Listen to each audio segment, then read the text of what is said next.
NBA Today starts right now. Welcome to NBA Today, presented by PNC Bank. I'm Malika Andrews, and look, what a panel and a show we have for you. We have Richard Jefferson, Zach Lowe, Chiney Agumake, and a very special guest, my friend Stephen A. Smith in the building. The show. What's going on, everybody? You say we here? We here? He's here. That's for sure. I'll be damned if it's we. Anybody else here? JJ Redick, that's a we. He's going to be here, stopping by in just a little bit. It ain't the Knicks. That's right. You know who it might be, though, Stephen A.?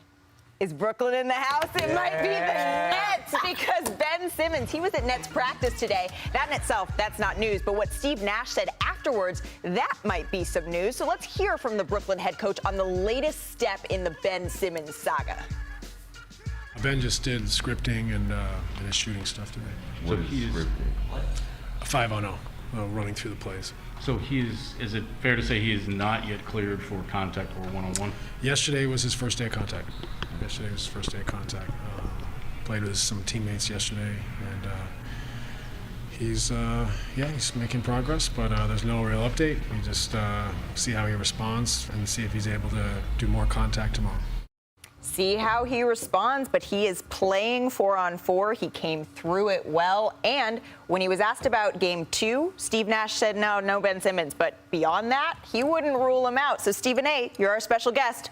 Big deal, little deal, no deal that Ben Simmons is playing 4-on-4. Well, I think it's a big deal if he plays. If he plays, I think that the Brooklyn Nets have an opportunity to go to the NBA Finals. I think that if he can give you 15 to 25 minutes a game just playing defense, I don't expect him to shoot. We know that. I don't expect him to make free throws. We know that. But if he can, he was working out with Kyle Korver today. I don't care. I could care less.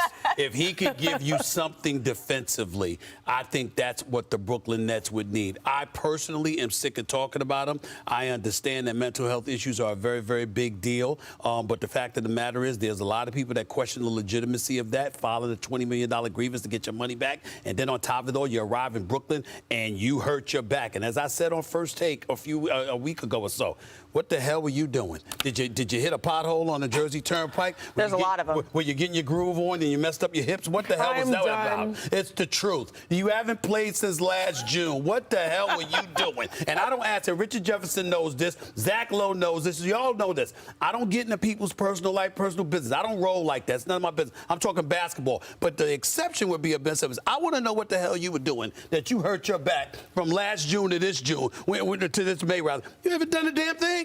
You haven't done anything. What were you doing? Somebody someday is going to tell me. All right, well, then let's talk about the basketball side of it, because, Richard, you cover these Nets on a near daily basis. I'm sorry for the Nets on that one. Yeah. But how is this going to play out on the court if he does return? Well, ultimately, if he plays and if he can come contribute, yes, what Stephen A. said, the defense. What I like about what he does is he can make the game easier for everyone else. That's what they're missing from James Harden. Kyrie is not a point guard. Kevin Durant is an elite scorer, as is Kyrie. So to give them added responsibility of getting other people involved, that's where it becomes difficult. Could you imagine if KD gets 2-3 open looks because of Ben Simmons? Could you imagine if Kyrie is able to get a couple easy layups in transition because of the defense? Could you imagine if he's able to get Seth Curry an open look or two and allow KD and Kyrie to just be scorers? That's what he's brought in. He's brought in to defend and facilitate, but I'm going to focus on the facilitate because we saw KD is having to work too hard for baskets. Ooh.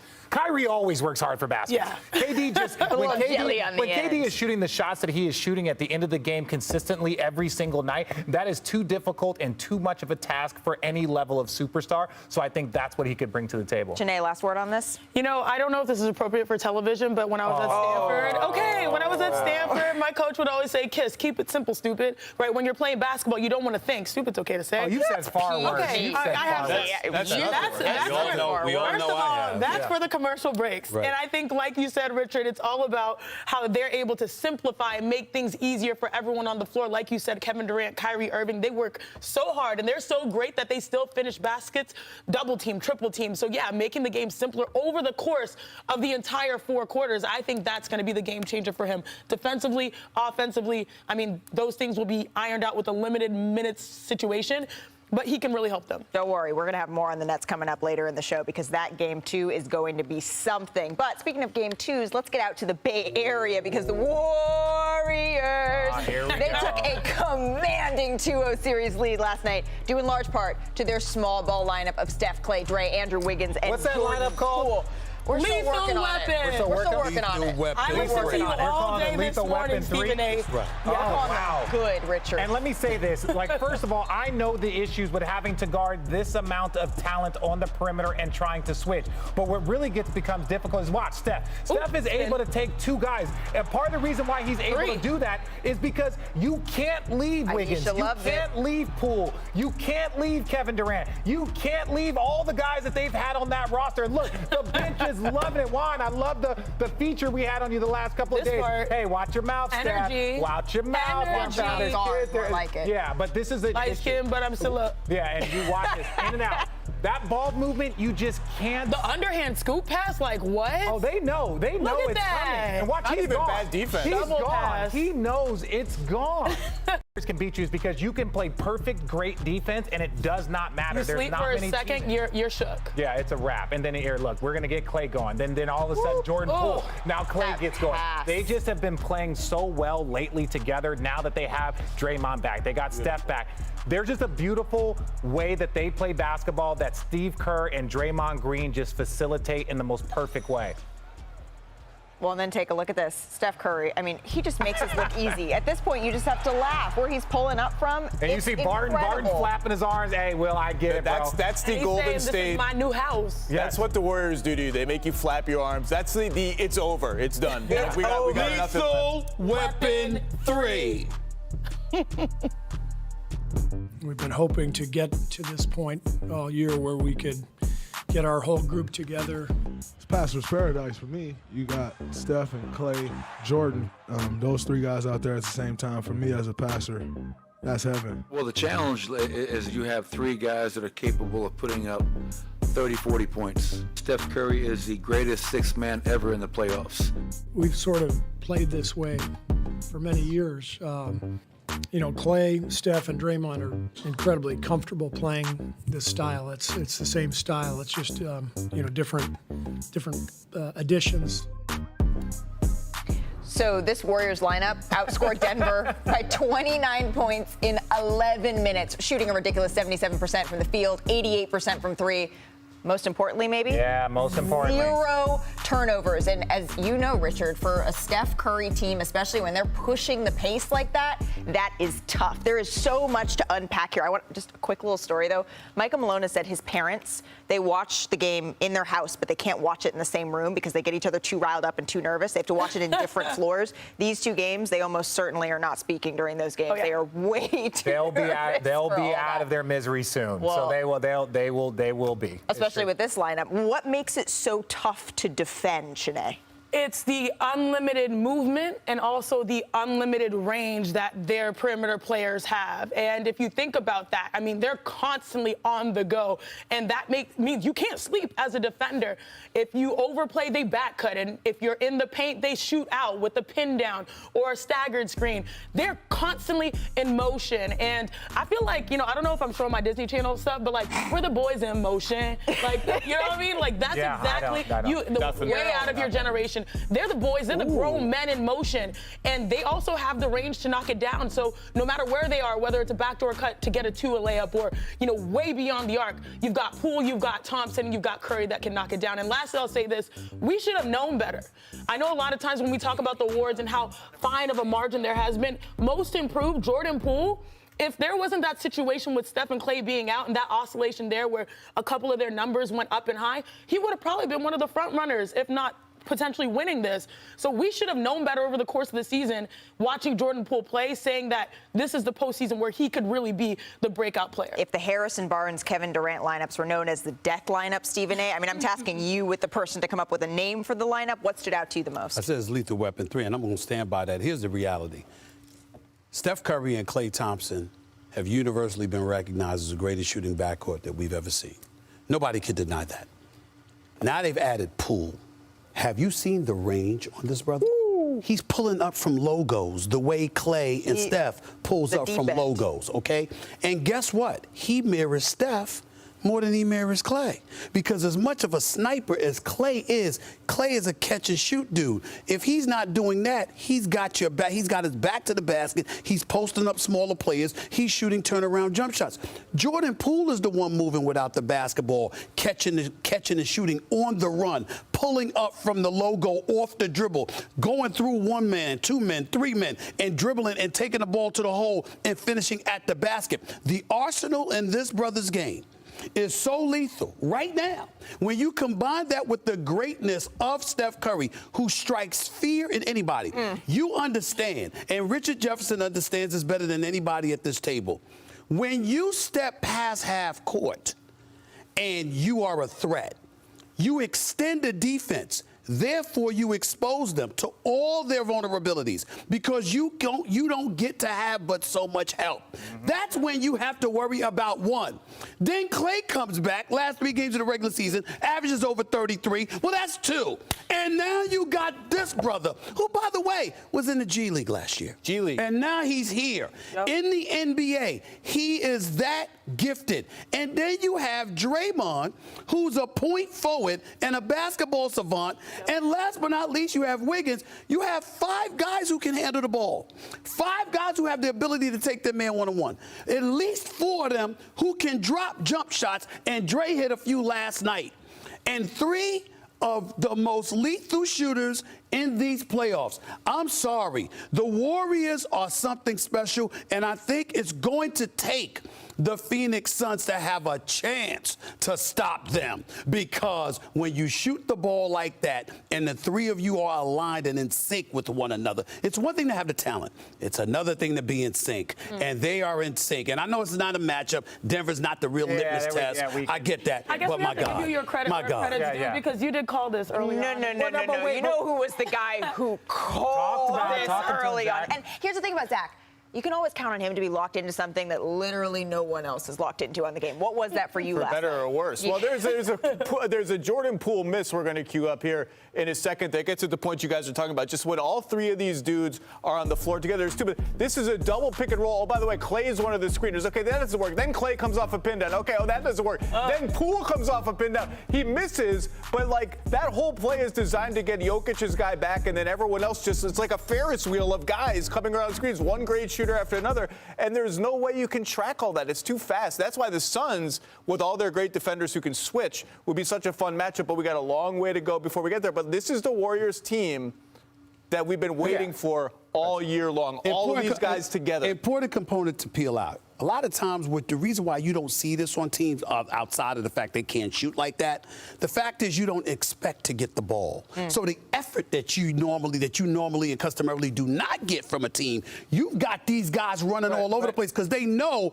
the ball is going to come in their direction and they're going to get their fair amount of shots. This is one of the reasons why they are so difficult to guard. It's because, let's say a team has 2 good defenders, 3 solid defenders. One's got to guard Steph. One's got to guard Clay, possibly even Draymond, depending on the lineup that you will out. Poole is going to get the 4th best defender on a team. That is completely unguardable. Now, I'm not saying that he is Kevin Durant, but if you were to look at those numbers, they would look like Kevin Durant type numbers. So if Poole puts up those numbers, and then Steph and Clay, as much as we want to talk about the 16 Warriors and the 15 Warriors, this could also be the 17 But he Warriors. moves more than Kevin Durant. He does, but I'm saying Kevin Durant's got the size. We're not calling that. We're looking at the final statistics and numbers and his efficiency. The box score looks like a Kevin Durant numbers. And if you can give him to get like half of that, or on like 1 out of every 3. It doesn't matter if it's 3, mid-range jumpers, layups, whatever you need it, he's got it. And the chance of MVP for Jalen Brunson. Yeah, you kind of have earned it when you shoot it like he has tonight, a 40-point game. Whew, I mean, what a night by Jalen Brunson. The Mavs, they put up a franchise record 22 threes, and all that was without Luka Doncic on the court. So, Zach, was this win more about what the Jazz did wrong or what the Mavs did right? Welcome, Jalen Brunson, to the exclusive club of small guards who have absolutely torched the Utah Jazz defense. I don't know if you get like a roll, if you get a badge, or I don't know what you get. But look, you want to slow pedal it a little bit because it's 1-1. All we got to do is get 1 on the road. They got 1 on the road. The scoring margin for the series is 0. But my God, you half expected Terrence Mann to show up in a Mavericks jersey last night because it was the exact same thing that happened to the Jazz against the Clippers. 5 out, Rudy in the corner, blow by blow. And it wasn't just, it was everybody. Blow by Mike Conley, blow by Donovan Mitchell, blow by even Royce O'Neal can't stay with Jalen Brunson. It was the same thing. It was deja vu again. And by the way, the best player in the series has played 0 seconds. This series should be 2-0 Utah. And if they lose this series and Luka plays 3 games, 0 games, 1 game, a minority of the series, they might as well just break up the team on the team playing back to Utah. You have to win this series with the Mavs in this state. Last night, great game by Jalen Brunson. We've seen that exact game from the Jazz last year in what may turn out to be a franchise-defining loss to the Clippers if they can't get by this team. I don't mean to be redundant. And I don't mean to be harsh, but I do. Respectfully. The Utah Jazz make me sick. I don't like this team. I like the owner and his wife. That has nothing to do with basketball. Let me finish. I'm getting ready to break it down. I like the owner and his wife, and I appreciate their philanthropy. I love my man D. Wade. We know this. I'm a huge fan of Donovan Mitchell. And yes, I will not apologize for praying and hoping he become a New York Knicks someday, even though I know better. Even though I know better. Yeah. Even though I know better. I know it's not going to happen. And we are why would fans you of wish Rudy that Gobert on on Let this me show. say this to you. We are. The Utah Jazz make me sick because they repeatedly underachieve. They disgust me. Luka Doncic is not playing. Rick Brunson, the father of Jalen Brunson, I covered when he was at Temple University. Good brother, good man, told me about his son. I slept on his son coming out of Villanova until he won a national championship. I didn't know he was going to be this kind of pro. This brother is special. Jalen Brunson is doing a phenomenal job. 41 points, man. 41 points. Career Are you kidding me? 41 points to Jalen Brunson with no Luka Doncic on the court? You should be ashamed of yourself. The Utah Jazz find ways. They invent ways to screw up whatever expectations are placed on their shoulders. And if they lose this series, with Doncic playing a minority of the games, I am here to tell you right now, let me make it very, very clear. I know that they'll probably look to reload, get rid of Rudy Gobert, try to build a team around Donovan Mitchell. If I'm Donovan Mitchell, I walk out the arena, I rip off my jersey, I throw it in the garbage, I fly jet home. I don't even fly with the team. I'm disgusted with this team. They're ridiculous, Richard Jefferson. They continuously fall short of expectations year after year after year, and it's usually because they can't stop nobody. Okay, no let's damn talk body. about that. I'm going to add to your point. All right, so Josh Eberle, I saw your tweet. I don't know who you are, but anyway. Wow. Jalen Brunson, career high, Utah versus the players. Terrence Mann, career high. Jamal Murray, career high. Chris Paul, career high. They were saying it's a yearly tradition. Now, let me say this. Okay. They were That's up the club that Zach was talking about. 3-1. They were up 3-1 against Denver and lost. Then they go up 2-0 last year, get swept 4 straight, and this is without Kawhi. This is with only Paul George. That's right. So at this point in time, the Utah Jazz, and I think that they could. I think they're still going to win this. They better. They're going to win this series because I don't know how. I don't think Luka's going to come back for a while. So I think they still win this series. But at the end of the day, if you are our management and you are looking at what we should do, you have maxed out on what this team can do because their regular seasons have progressively gotten worse. Their postseasons have never been consistently good. And so now all of a sudden you have a talented roster, you have a talented group of players, defensive player of the year, all-stars, all this stuff, but it is not meshing. And when you look at the West is playing better. All of these teams are raising their level. They went from a contender to not even one of the best teams in their conference. So you got to figure it out quick if you're them. The only thing I would challenge you on is that their regular seasons, they've actually done better as of late. They were the #1, the best offense in the NBA this year.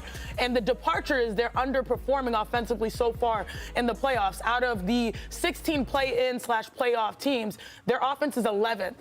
Not like a week and a half ago, you were #1. You've got to fix that offense. Well, Dallas's defense is Dallas's defense. Everybody And here without chose the Luka. Jazz. And by the way, I ain't disagreeing with any of you. I do want to circle a little bit more on what the Mavs did right here, right? I mentioned they made 22 threes last night, but the most incredible number of all, 17 of those were uncontested. That is That's the not most Utah. by any team over the last 10 seasons. I want to bring in JJ Redick to the show. You know this roster. You played for the Mavs last year. Was this to you more about the Jazz or the Mavs? This was as much about the Mavs executing a really good game plan. As Zach mentioned, this is the blueprint against Rudy Gobert. The second you go small, the second you take a traditional 5-man off the floor like Dwight Powell, whoever Rudy Gobert is guarding, you stick him in the corner and you attack all the holes in the Utah Jazz perimeter defense. Let's run this tape really quick. Here's a great example. Late in the third, Jalen Brunson getting downhill. Never help off the strong side corner, RJ. Never. Rudy Gobert gives up a 3. And then in the fourth quarter, it was just a steady diet of this. Put him in the weak side corner, break down somebody off the dribble. He's got to protect the rim. Bogdanovich guesses wrong on his X. Maxi Kleber, uncontested 3. Next possession. Here we go. Jalen Brunson, again, attacking Donovan Mitchell, gets a step on him. Rudy Gobert coming to help at the rim. No way he can get back to Dorian Finney-Smith. And this is the catch-22 of the Utah Jazz. If you take him off the floor, you have no one that can protect the rim. If you leave him in, he can't guard in space.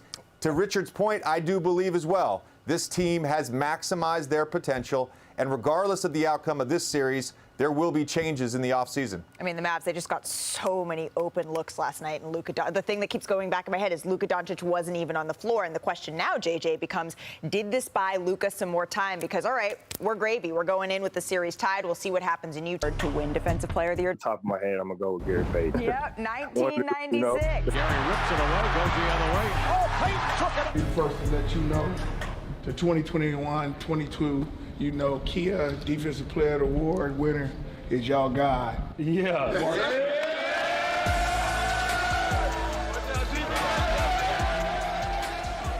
And here's the glove, Gary Payton with Marcus. And you heard me say Marcus is the first guard to win the award since 1996. And before that, it was Michael Jordan in 1988. And so, all in all, Smart is just the 6th guard to win Defensive Player of the Year since the award began 40 years ago. He also became the 2nd player in Celtics history to win it, joining Kevin Garnett in 2008. So you know what that means. DPOY, it's a big deal. Marcus Smart is getting his own top of the top powered by Coinbase of his best defensive plays all of the season. So first up, we're going to go top persistence. This is Nuggets Celtics. Watch Smart. He's going to gamble on a steal here. Let's roll it. He's going to gamble on a steal. Watch him. He gets into it. Keep hustling. He's not done. He just doesn't stop. See, this is what people don't understand about defense. It's like 90% effort and then the 10% intelligence that you have to understand tendencies. You have to understand game plan. You have to understand the plays, when they're going to do it. And never quitting on those plays. Draymond, him, Kawhi, they are the elite of the elite. Stephen A., take a look at this one. This is top recovery. The Hornets are in town. Ball going down the other way. Watch Smart. He's just sprinting back here. It's all about hustle with him and toughness. He's not scared of anything. He embraces every challenge, and every play matters to this guy. Is that what the left? And that's what a defensive player is made of. It's not just about your intellect, but it's about your willingness to accept every tough challenge imaginable. That's what he does. And block with the left. That's then he not gets easy. fired up afterward. All right, top sneaky steal, Chiney Agumike. Let's take a look. Oh, I like it when they sneaky. Okay. Oh, yeah. Okay, you put on the brakes. You think you're safe in open court. You got the Tatum. Oh. No, but this is the thing about Smart, and we talk about him being the heartbeat of a team. How many times do you hear that defensive players are the heartbeat of the team? You hear it with Draymond. You hear it with him.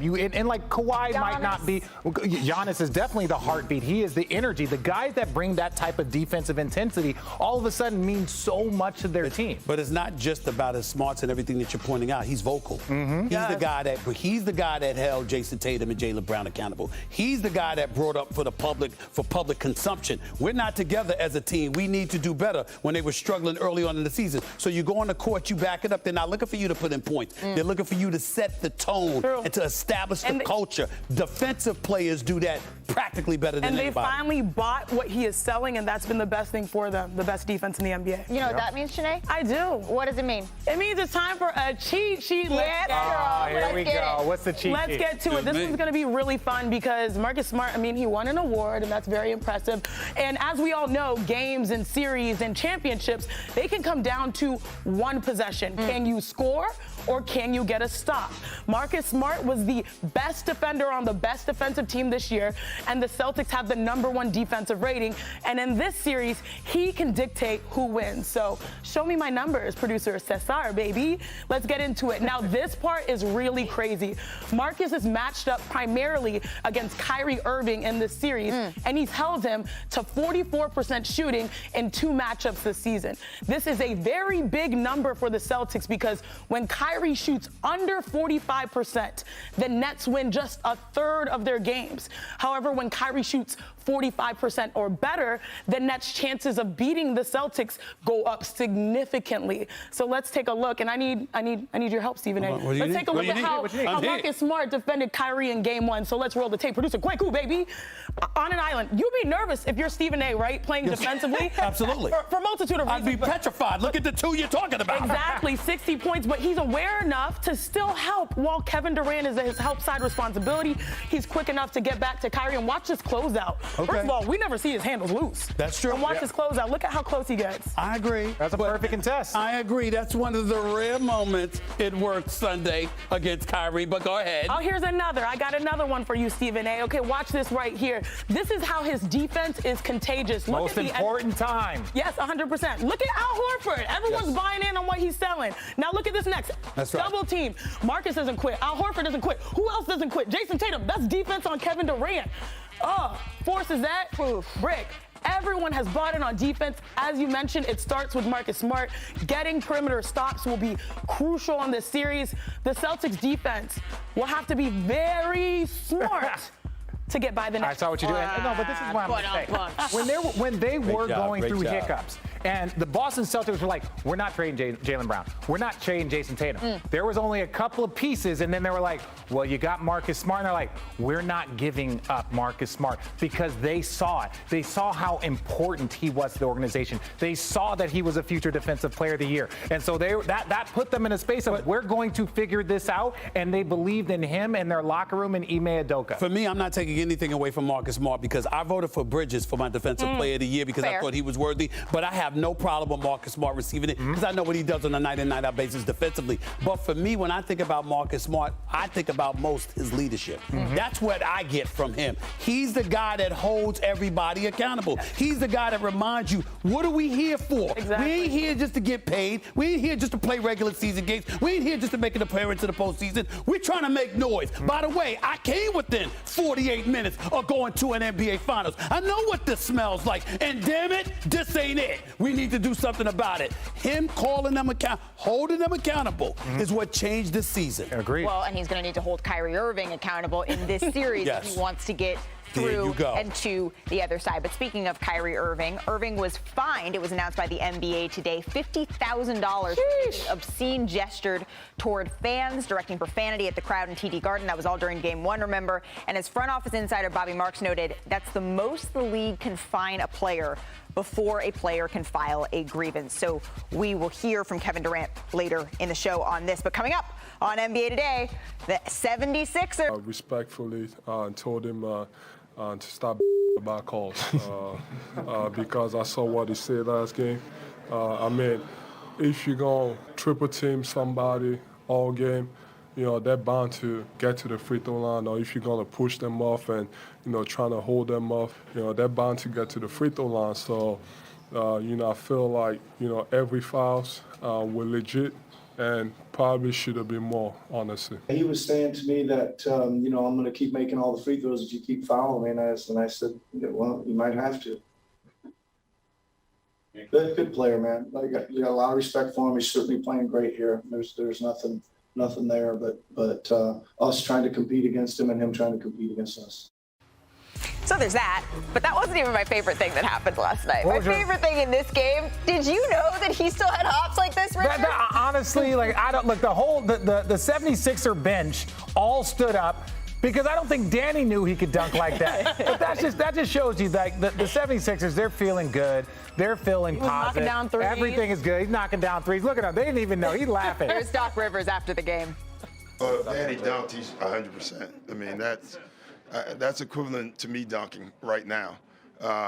So that was great. That's, we laugh because he'll dunk in the practice every once in a while, and the whole team now yells game shots. Like, no, that's not a game shot. Now he can get us back. Well, we were all joking in the locker room saying that he better get ready for the drug test tomorrow. So that definitely. I don't understand why it's such a big deal. Like, I don't be dunking all the time. No, man, when's the last time you dunked a basketball? It's been a while, but. Okay, so, yeah, so they're going to drug test him tomorrow. I mean, pull out the icy hot, ice knees the next day. Make sure you it all. I mean, he's gonna get drug tested. He's gonna get drug tested. And can we put you in that line too? Yeah, every day, please. Oh, I used to get drug tested. I literally got drug tested after a couple of dunks when I got old. This has gone off of the rails. It's true. So I'm just gonna say, let's go to break, and afterwards. Why are we going to break? On NBA Today, to start or not to start, how should Steve Kerr manage the Warriors lineup moving forward? Good problems, Malika. Good problems to have. Richard, you can go get your cup in the break. Yep. Okay, I'm out. What's in that cup is a question. Bringing the energy and wig slashing, play getting off to a great start. Checks a lot of boxes off. Run it up, run it up, run it up, run it up, run it up. Nothing can stop me. It's so tough to check. Scary sight. It's pretty lethal.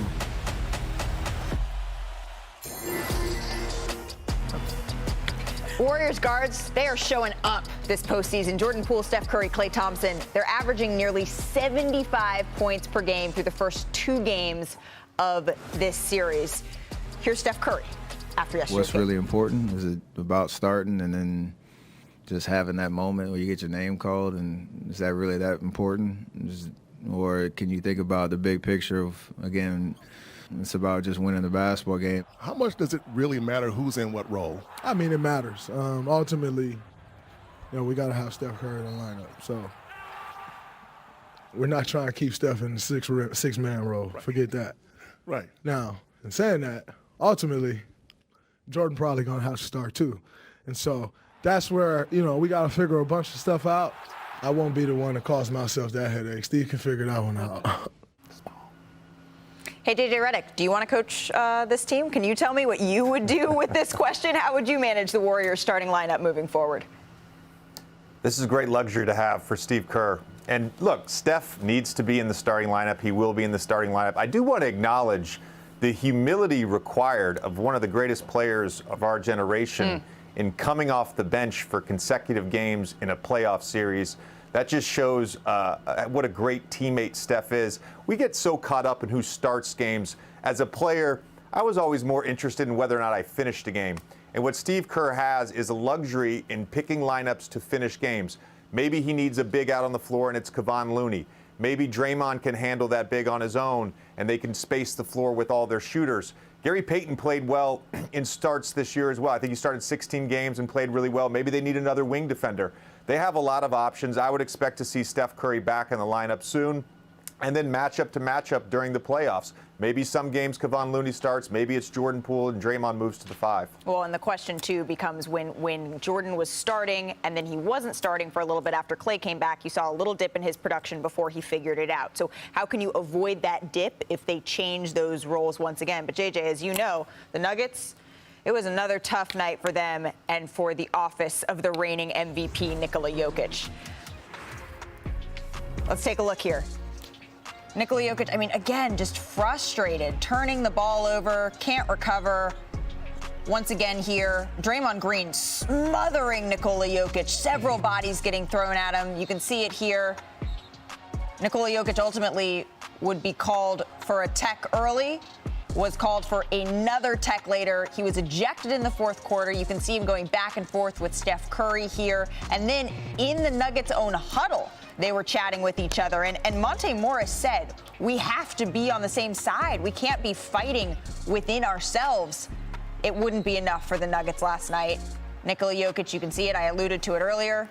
He gets tossed. That would be the end of his night. So Jokic has had a tough time against Draymond this series. According to Second Spectrum, he's shooting just 27% from the field and missed all 8 of his three-pointers when Draymond was the closest defender, Chiney. My goodness. I mean, that was a defensive performance, and that's exactly why they missed Draymond Green. But what did you see with Jokic? Okay, well, this is what I see. Look, I think there are some fouls. Jokic does have a legitimate gripe. But part of your frustration is as a player, when you feel like you have to be perfect in order for your team. Now, look, I'm going to show you this play. And we're going to show that, like, Jokic has a reason to be a little frustrated. Okay. Draymond Green has legitimate energy. Right here, Draymond's arm is not straight up. It's not straight up. But Draymond is one of the best defensive players in the league, so he's going to get away with some stuff. And then, again, same here. Draymond Green being your defensive anchor. And we already talked about, you heard JJ talk about Gary Payton II. Look at this. You have two of the best on-ball defenders in here just causing a problem. Now, if that was Jamal Murray, it might be different. No disrespect to my guy, Monte Morris. Two players at once. And then the communication over top of the screen, so there is no trigger. You got that. Draymond helps, gets back to the MVP. Steph does a great job of helping, and then taking the cut. That defense is amazing. This is a defense we saw of the team that was right there with the Phoenix Suns the first portion of the year. But here, just constantly being physical. Draymond Green gets away with a lot. Could be a foul right there. It could be a foul, but even there, that's what he's talking about. He knows that this game is over. We know this game, like that he is a frustrated type player right now. What you want? What you want? See, this is the thing.